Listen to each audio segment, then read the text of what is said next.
ఇక్కడ మా younger sister వాళ్ళ పాపకి 11th మంత్ ఉన్నప్పుడు ఏంటంటే ఫోటోషూట్ చేయించాము. ఇదేంటంటే ఈ డెకరేషన్ ఎవ్రీథింగ్ ఏంటంటే నేనే ఆర్గనైజ్ చేశాను. ఇది మా కమ్యూనిటీలో యాక్చువల్గా మా ఇంట్లో డెకరేషన్ అది సపరేట్ బ్లూ కలర్ది, అది కూడా యాడ్ చేశాను వీడియోలో అనమాట.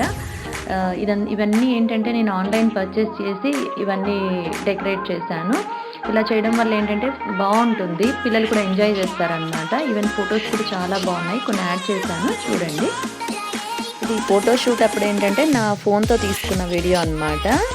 సో అది పెడుతున్నాను.